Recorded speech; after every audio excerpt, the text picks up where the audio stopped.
Hello everyone, welcome to smart classes. आज हम देखेंगे हिंदी गद्य शिक्षण में पाठ योजना कैसे बनाना है। एकदम स्टेप बाय स्टेप आपको बताएंगे। पहला जो है वो क्या है कि सामान्य विवरण जो है उसमें आपको लिखना है कि विषय आप कौन सा विषय पढ़ा रहे हो, कौन से कक्षा के लिए ये टॉपिक है। परिकरणन यानी कि आप गद्य पढ़ा रहे हो या फिर पद पढ़ा रहे हो, कहानी कविता, ये आपको लिखना है। उसके बाद आपको लिखना है कि पाठ के शीर्षक क्या है। जैसे कि मैंने आपको बताया कि ईमानदारी का फल, ये पाठ का शीर्षक है। टाइमिंग बता दोगे कि ये आपका जो टाइमिंग है यानी कि अवधि है वो 40 से 35 से 40 मिनट्स रहेगा। उसके बाद है शिक्षण विधि में आपको देखना है कि प्रश्न उत्तर, व्याख्या, आदर्श वाचन, ये सारी चीज़ें आपको शिक्षण विधि में करानी है। उसके बाद शिक्षण सहायक में क्या होता है, अगर आप पढ़ा रहे हो तो उसके लिए आपको क्या क्या सामग्री लगेगा। तो पाठ्य पुस्तक यानी कि बुक, ब्लैक बोर्ड, चित्र, मॉडल, चार्ट, ये सब आपको लगेगा। तो ये सब आपको लिखना है।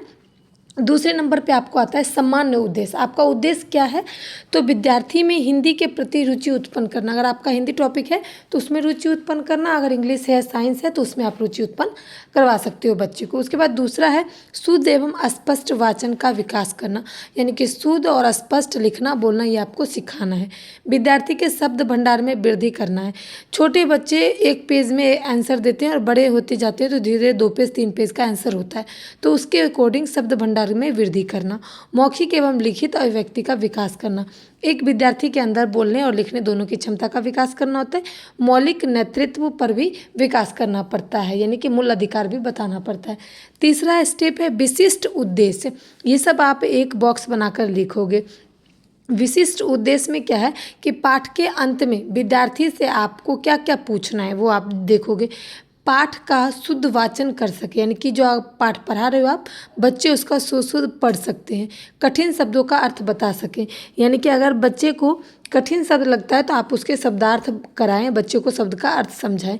पाठ का भाव समझाएं कि ये पाठ जो है ये क्या कहना चाह रहा है, ये चैप्टर क्या बोलना चाह रहा है, बच्चे को क्या सीख देना चाह रहा है, ये शब्द आप बता सकते हैं। उसके बाद है पाठ से संबंधित कुछ प्रश्न उत्तर आप पूछ सकते हो या फिर घर से करने के लिए दे सकते हो।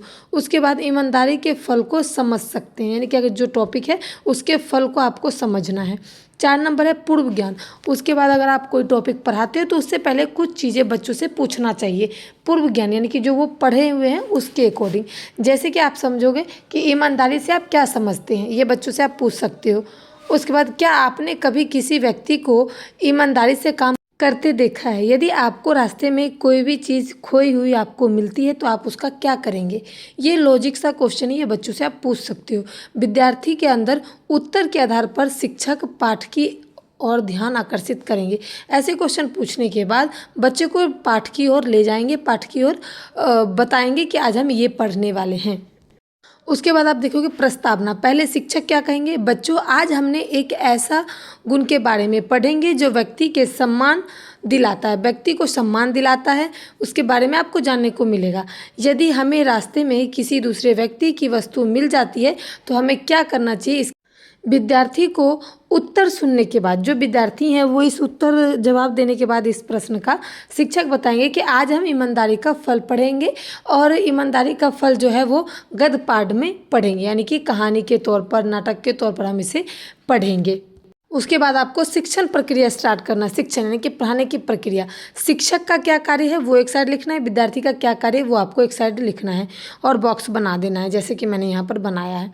उसके बाद देखो शिक्षक का कार्य है कि शिक्षक पाठ का आदर्श वाचन करेंगे। आदर्श यानी कि अच्छे से विद्यार्थी को पढ़ाएंगे, विद्यार्थी ध्यानपूर्वक सुनेंगे, विद्यार्थी का कार्य है।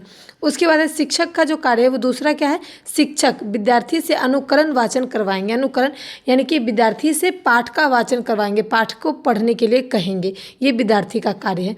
उसके बाद आता है शिक्षक कठिन शब्दों को श्याम पट पर लिखेंगे, यानी कि ब्लैक बोर्ड पर लिखेंगे। और फिर विद्यार्थी का क्या कार्य होगा, विद्यार्थी का कार्य होगा कि उस शब्द को पढ़ेंगे और अच्छे से नोटबुक में लिखेंगे।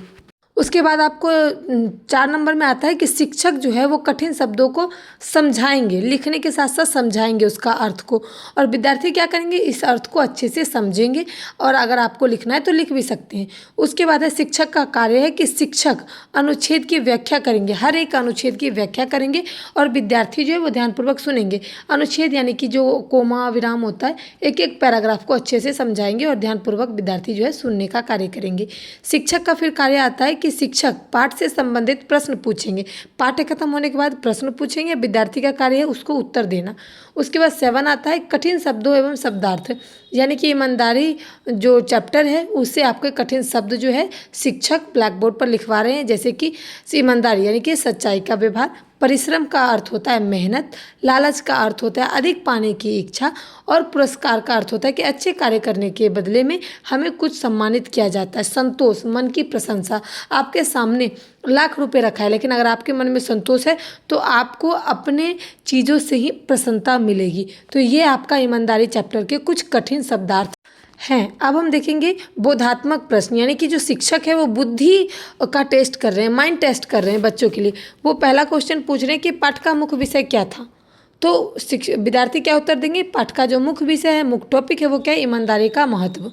उसके बाद दूसरा प्रश्न शिक्षक पूछेंगे हमें दूसरे की वस्तु मिलने पर क्या करना चाहिए, तो विद्यार्थी जो है वो आंसर देगा, उसे उसके व्यक्तित्व यानी कि मालिक तक पहुंचाना चाहिए, वास्तविक में जो मालिक है उस तक पहुंचाने का कार्य करना चाहिए। तीसरा प्रश्न शिक्षक पूछेंगे ईमानदारी से व्यक्ति को क्या प्राप्त होता है, तो विद्यार्थी अच्छे से उत्तर देंगे कि सम्मान, विश्वास और आत्मसंतोष प्राप्त होता है। 4 नंबर क्वेश्चन पूछेंगे हमें इस पाठ से क्या शिक्षा मिलती है, तो ईमानदारी और लालच से बचना चाहिए और ईमानदारी से हमें काम करना चाहिए, तो ये सीख मिलती है। उसके बाद 9 नंबर देखेंगे कि श्यामपट्ट का कार्य क्या होता है, यानी कि शिक्षक जो है वो ब्लैक बोर्ड का कार्य कैसे करते हैं, तो कठिन शब्दार्थ लिखा करके करते हैं। उसके बाद 10 नंबर में आता है आपका मूल्यांकन। कठिन शब्दार्थ मैंने पहले भी बताया है इसी वीडियो में, तो आप देख लेना, वही चीज़ें मैंने यहाँ भी लिखी है। उसके बाद 10 नंबर में आता है मूल्यांकन। अब बच्चों का मूल्यांकन करेंगे कैसे, शिक्षक क्वेश्चन पूछ के, जैसे कि बच्चों आज हमने कौन सा पाठ पढ़ा, ईमानदारी का क्या अर्थ होता है, कोई 2 कठिन शब्दार्थ आप बताओ, पाठ का मुख्य संदेश क्या है, बच्चों के बीच क्या संदेश जाना चाहिए। तो ये सारी चीज़ें मूल्यांकन है, यानी कि बच्चों के अंदर क्वेश्चन पूछने पर माइंड टेस्ट हो गया आपका, बच्चों ने कितना सीखा, मूल्यांकन किया आपने। उसके बाद आपका काम आता है कि ब्लैक बोर्ड पर आप बच्चों को गृह कार्य यानी कि होमवर्क दें, जैसे कि ईमानदारी का महत्व के विषय में आप 100 शब्दों का अनुच्छेद लिख कर लाएं, या फिर क्वेश्चन का आंसर जो मैंने अभी बताया क्वेश्चन, वो क्वेश्चन ही लिख देंगे कि इस क्वेश्चन का आंसर आपको लिख के लाना है, तो ये आपका होमवर्क हो जाएगा। इसका निष्कर्ष देखेंगे कि इस प्रकार प्रश्न उत्तर, वाचन, व्याख्या और पुनरावृत्ति के माध्यम से विद्यार्थी को गद्य पाठ समझाया जाएगा। अंत में विद्यार्थी को यह संदेश दिया जाएगा कि ईमानदारी व्यक्ति के चरित्र का महत्वपूर्ण गुण है और हमें प्रत्येक परिस्थिति में सत्य और ईमानदारी का मार्ग अपनाना चाहिए। तो ये था हमारा गद्य शिक्षण का जो पाठ योजना है वो हमने बनाया और आपके बीच बताया, एक एक चीज़ मैंने आपको बताया है। अगर आप इसी तरीके से डायग्राम या फिर फ्लो चार्ट जैसे मैंने बॉक्स बनाकर लिखा है उसके माध्यम से अगर आप एग्ज़ाम में कॉपी मेंटेन करते हैं क्वेश्चन के साथ, तो आपको 16 में से 15 नंबर पक्के हैं। तो इसलिए आपको इस तरीके से क्वेश्चन करना है। वीडियो पर नए हैं, चैनल पर नए हैं, तो वीडियो को लाइक शेयर सपोर्ट करें, शेयर करें अपने दोस्तों के साथ। Thanks for watching my video.